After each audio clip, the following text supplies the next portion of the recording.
नमस्कार दोस्तों, मैं हूं लाइव डिजाइनर कुणाल कुमार। जी हां, आपने बिल्कुल सही कहा, चंद्र ग्रहण लगने जा रहा है और भारत में लगेगा या नहीं जानते हैं, लेकिन इससे पहले ये जानते हैं कि चंद्र ग्रहण लगता कैसे है। दोस्तों, चंद्र ग्रहण तब होता है जब पृथ्वी सूर्य और चंद्रमा के बीच में आ जाती है, जिससे पृथ्वी की छाया चंद्रमा पर पड़ती है। यह घटना केवल पूर्णिमा के दिन ही हो सकती है, जब सूर्य, पृथ्वी और चंद्रमा लगभग एक सीध में होते हैं। इस बार पूर्ण चंद्र ग्रहण है। वैज्ञानिक इसे ब्लड मून भी कहते हैं। Bharat, Asia, Europe, Africa, Australia, प्रशांत महासागर क्षेत्र में ये दिखाई देगा। तो भारत में भी चंद्र ग्रहण लगने जा रहा है। ज्योतिषीय महत्व के बारे में अगर मैं बात करूं, महत्वता की, तो ज्योतिष में चंद्र ग्रहण का बड़ा महत्व है। कुंडली पर इसका प्रभाव पड़ता है, भले ही थोड़े टाइम के लिए ही क्यों ना हो। हिंदू ज्योतिष में चंद्र ग्रहण को राहु और केतु ग्रहों के प्रभाव से जोड़ा जाता है, क्योंकि ये दोनों छाया ग्रह माने जाते हैं। चंद्र ग्रहण को राहु द्वारा चंद्रमा को ग्रसने की प्रक्रिया को रूप में देखा जाता है। राहु और केतु छाया ग्रह हैं, जिसे कुंडली में भ्रम और परिवर्तन का कारक माना गया है। चंद्र ग्रहण के दौरान राहु का प्रभाव जब चंद्रमा पर पड़ता है, तो इसका सीधा प्रभाव हमारी मनस्थिति पर पड़ता है, हमारी भावनाओं पर पड़ता है। और आपको पता है, चंद्रमा मन और माता का कारक माना गया है। आपने समुद्र मंथन की कहानी तो जरूर सुनी होगी। ग्रहण को राहु केतु की पौराणिक कथा से भी जोड़ा जाता है, जिसमें समुद्र मंथन के दौरान सर्वभानु नाम के एक असुर ने अमृत पीने की कोशिश की थी। और जब यह बात सूर्य और चंद्रमा देव को जैसे ही पता चली, तो देवताओं की पंक्ति में असुर सर्वभानु बैठा हुआ है, तो उन्होंने इस बात की सूचना मोहिनी रूपी भगवान विष्णु को दे दी, जिसके बाद भगवान विष्णु ने अपने सुदर्शन चक्र से सर्वभानु का सर काट दिया था। लेकिन अमृत की बूंदें राहु और केतु ने चख ली थी, यानी कि उसके कंठ से नीचे चली गई थी। तब से राहु, चंद्रमा और सूर्य को, जिससे सर्वभानु का सर काट दिया गया, सर तो कट गया, लेकिन अमृत की कुछ बूंदें राहु और केतु यानी कि सर्वभानु के कंठ के नीचे चली गई थी, जिससे कि सर का हिस्सा राहु और धड़ का हिस्सा केतु कहलाया। तब से राहु चंद्रमा और सूर्य को ग्रसने की कोशिश करते हैं, जिसे हम ग्रहण के रूप में देखते हैं। तो ये थी चंद्र ग्रहण से जुड़ी पौराणिक कथा। अब आपका सवाल है कि चंद्र ग्रहण कब है। इस बार ये नोट कर लें कि इस बार पूर्ण चंद्र ग्रहण 7 सितंबर रविवार को करीबन रात 9:58 से आरंभ होगा और रात को 1:26 पर यह समाप्त हो जाएगा। इस बार यह पूर्ण चंद्र ग्रहण होगा और भारत में नजर आएगा, और भारत में नजर आने के कारण इस चंद्र ग्रहण का सूतक काल भी यहां पर मान्य होगा। ग्रहण लगने के 9 घंटे पहले से सूतक काल मान्य होगा। और यह बात भी नोट कर लें कि 7 सितंबर को सूतक काल दोपहर 12:57 से मान्य होगा, और इस दौरान हर तरह के धार्मिक कार्यों पर भी रोक लग जाएगी। अब जानते हैं इन 12 राशियों पर चंद्र ग्रहण का प्रभाव क्या और कैसा पड़ने वाला है। कुंडली में आपके चंद्रमा की स्थिति कहां पर है, राहु कहां है, इस सब को देखकर चंद्र ग्रहण के प्रभाव को एनालिसिस किया जाता है। चंद्र ग्रहण कुंभ राशि में और पूर्व भाद्रपद नक्षत्र में होंगे, जो शनि द्वारा शासित है, और राहु के प्रभाव से ग्रहण का महत्व बढ़ जाता है। चंद्रमा मन और भावनाओं का कारक माना गया है।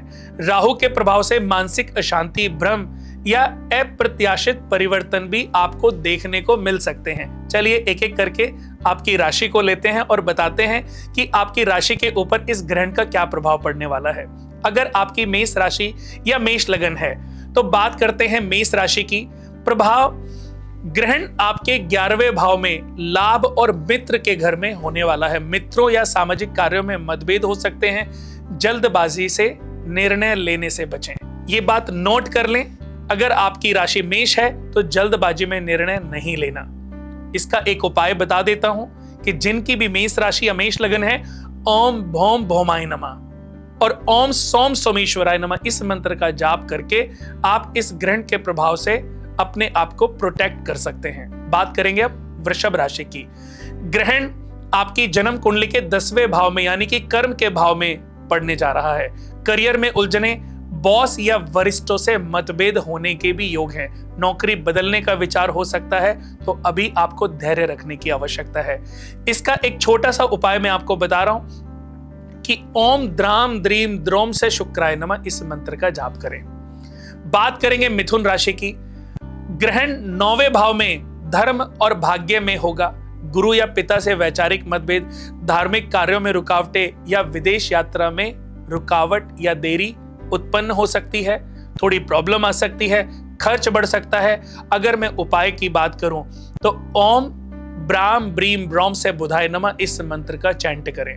दोस्तों, बात करेंगे अब कर्क राशि की। ग्रहण कर्क राशि वालों की जन्म कुंडली के 8th भाव में बन रहा है, जहां से स्वास्थ्य के बारे में विचार किया जा सकता है। स्वास्थ्य पर ध्यान देने की आवश्यकता है। पुरानी बीमारियां या गायनिक लेडीज को गायनिक प्रॉब्लम परेशान कर सकती हैं। अगर मैं बात करूं जेंट्स की भी, तो किडनी संबंधी या अल्सर संबंधी परेशानियां हो सकती हैं। अचानक लाभ या हानि की स्थिति भी उत्पन्न हो सकती है। ओम एहि जगी शुक्राय नमः इस मंत्र का जाप आपको आपकी परेशानी से बचा सकता है। दोस्तों, बात करेंगे अब सिंह राशि की। 7वें भाव में ग्रहण पड़ रहा है। साझेदारी में, वैवाहिक जीवन में तनाव दे सकता है। अविवाहित लोगों के विवाह के जो प्रस्ताव अभी चल रहे हैं, पाइपलाइन में हैं, उनमें भी प्रॉब्लम ला सकता है। यानी कि अगर मीटिंग हो गई है तो रिश्तों को बनाए रखने के लिए एक छोटा सा उपाय है। ओम ह्रांग ह्रींग ह्रोंग से सूर्याय नमः इस मंत्र का चैंट और सूर्य भगवान को जल अर्पण करना और जल चढ़ाते समय ओम ह्रींग गृणी सूर्याय नमः इस मंत्र का जाप करना आपको आपकी समस्याओं से मुक्ति दिलाएगा। बात करेंगे अब कन्या राशि की। जी हां, 6ठे भाव में आपके यानी कि शत्रु और स्वास्थ्य जहां से देखा जाता है, वहां पर यह ग्रहण पड़ रहा है, तो स्वास्थ्य में थोड़ी सी परेशानी आ सकती है। तो इसके लिए उपाय है कि हरे रंग की मूंग की दाल रात को भिगो करके सुबह पक्षियों को डालना आरंभ करें। इसको कंटिन्यू लगातार 21 दिन तक करें, तो आपकी समस्याओं से आपको मुक्ति मिल जाएगी। बात करेंगे तुला राशि की। जी हां, ये ग्रहण आपकी जन्म कुंडली के 5th भाव में बन रहा है, जहां से संतान और पिता से संबंध देखा जाता है, आपका प्रेम देखा जाता है। संतान से विरोध उत्पन्न हो सकता है, तनाव हो सकता है, संतान के प्रति थोड़ी चिंताएं या पढ़ाई में एकाग्रता की कमी या कंसीविंग भी देखी जाती है। गर्भ धारण के लिए भी ये समय बिल्कुल भी अनुकूल नहीं है। अगर किसी स्त्री ने बच्चा कंसीव किया हुआ है तो उनके लिए उपाय बहुत ही अद्भुत है। एक चांदी की गोल डब्बी में गौरी शंकर रुद्राक्ष डाल के, थोड़ा सा सिंदूर डाल के अपने बेड के सिराने रख लें और बहुत ही प्यारा उपाय है ओम एहि जगी शुक्राय नमः और साथ में ओम सोम सोमेश्वराय नमः का जाप करें, ताकि आप अपने आप को और अपने बच्चे को इन परेशानियों से, इस ग्रहण के प्रभाव से, प्रकोप से बचा सकें। बात करेंगे दोस्तों वृश्चिक राशि की। प्रभाव ग्रहण के 4थे भाव में यानी कि माता और परिवार जहां से देखा जाता है, वहां पर पड़ रहा है। माता से मतभेद हो सकता है, प्रॉपर्टी विवाद हो सकते हैं या मन में बेचैनी हो सकती है। वाहन चलाते समय सावधानी रखें। छोटी मोटी चोटें, एक्सीडेंटल प्रॉब्लम उत्पन्न हो सकती हैं। बड़ी होते देर नहीं लगेगी। सावधानी बरतेंगे तो इन परेशानियों से अपने आप को बचाया जा सकता है। दोस्तों, अगर मैं उपाय की बात करूं तो 1.25 किलो बूंदी के लड्डू का प्रसाद हनुमान मंदिर में चढ़ा करके आए और वहीं पर बैठ करके, वहीं पर लाल आसन पर बैठ करके शनि चालीसा और हनुमान चालीसा का पाठ करें। ये बहुत ही अद्भुत उपाय है, आपकी समस्याओं से आपको मुक्ति दिलाएगा। बात करेंगे अब धनु राशि की। जी हां, सेजिटेरियस। प्रभाव की अगर बात करें तो ग्रहण 3रे भाव में, जहां से यात्राएं, भाई बहनों से संबंध देखा जाता है। यात्राओं में बाधाओं का योग है, भाई बहनों से भी मतभेद हो सकते हैं। आत्मविश्वास की कमी रहेगी। जो साथ में काम करने वाले लोग हैं उनके साथ भी संबंध खराब हो सकते हैं। सहोदार, किसी को छोटा पैसा उधार दिया है, उनसे वो पैसा मिलने में परेशानियां उत्पन्न हो सकती हैं। अगर बात करूं उपाय की तो ओम एहि श्री बृहस्पति नमः इस मंत्र का चैंट आपको इन समस्याओं से मुक्ति दिला सकता है। बात करेंगे अब मकर राशि यानी कि कैप्रिकॉर्न की। प्रभाव की अगर बात करें तो ग्रहण 2nd हाउस में, जहां से वाणी, धन, नेत्र, मित्र, कुटुंब देखा जाता है, यहां पर पढ़ने से वाणी पर नियंत्रण रखें। परिवार में कलह या आर्थिक हानि के योग हैं। खाने पीने में संयम रखें, क्योंकि मुख रोग देखा जाता है। अगर आप पान मसाला या बीड़ी सिगरेट पीते हैं या कोई भी किसी भी प्रकार का नशा सेवन, धूम्रपान करते हैं, तो बड़ी समस्या, बड़ी मुसीबत उत्पन्न हो सकती है। इससे बचने के लिए इन सब चीजों का त्याग कर दें और साथ में प्राम प्रीम प्रोम से शनि नमा और शनिवार के दिन सरसों के तेल की बूंदे और काले तिल पानी में डाल करके शिवलिंग पे चढ़ाएं और 15 मिनट वहीं बैठ करके ओम शम शनिश्चराय नमः इस मंत्र का चैंट करना आपको आपकी समस्याओं से मुक्ति दिलाएगा। बात करेंगे दोस्तों अभी कुंभ राशि की। अगर मैं प्रभाव की बात करूं कहां पर इसका प्रभाव पड़ेगा, तो ये ग्रहण आपकी जन्म कुंडली के प्रथम भाव में पड़ने जा रहा है। जी हां, यह आपकी राशि में होने से, आपके लगन में होने से गहरा प्रभाव पड़ने वाला है। यहां से स्वास्थ्य, व्यक्तित्व, पर्सनैलिटी, माता पिता की सेहत, पूर्वजों का आशीर्वाद, आत्मविश्वास, ये सब चीजें देखने को मिलती है और इन्हीं सब चीजों से आप प्रभावित हो सकते हैं। बड़े परिवर्तन भी आप अपने जीवन में ले सकते हैं। अपनी हेल्थ का ध्यान रखें, अपनी माता पिता के स्वास्थ्य का ध्यान रखें। किसी भी डिसीजन को लेने से पहले थोड़ा सा सोच समझ लें, फिर निर्णय लें, क्योंकि जल्दबाजी में लिया गया निर्णय आपको मुसीबत में डाल सकता है। हड्डियों के प्रति थोड़े से सचेत रहें। अगर मैं उपाय की बात करूं तो बहुत ही प्यारा उपाय है। शनिवार के दिन और मंगलवार के दिन सरसों के तेल का दीपक जलाकर हनुमान चालीसा और शनि चालीसा का पाठ करें और साथ में शनिवार के दिन सरसों के तेल की बूंदे और काले तिल पानी में डाल करके शिवलिंग पे अभिषेक करें और ओम शम शनिश्चराय नमः इस मंत्र का 10 मिनट जाप करें। बात करेंगे मीन राशि के बारे में, जो कि आखिरी राशि है। यह ग्रहण आपकी जन्म कुंडली के 12वें भाव में हानि और खर्च देखा जाता है, इसी पर पड़ने वाला है। स्वास्थ्य समस्याएं, लॉसेस, अस्पताल से रिलेटेड प्रॉब्लम हो सकती है, अस्पताल के चक्कर लगाने पड़ सकते हैं या खर्चा आपका अधिक हो सकता है। विदेश यात्राएं भी संभव है। अगर आपका कोई विदेश टूर बनने वाला है तो सबसे पहले ये टूर कर लें, क्योंकि विदेश टूर करने से बाकी मुसीबतों से, बाकी परेशानियों से आप अपने आप को प्रोटेक्ट कर लेंगे। क्योंकि खर्चा एक बार लिखा है तो विदेश में खर्चा करके आ जाएंगे तो अस्पताल या फिजूल खर्चा नहीं होगा।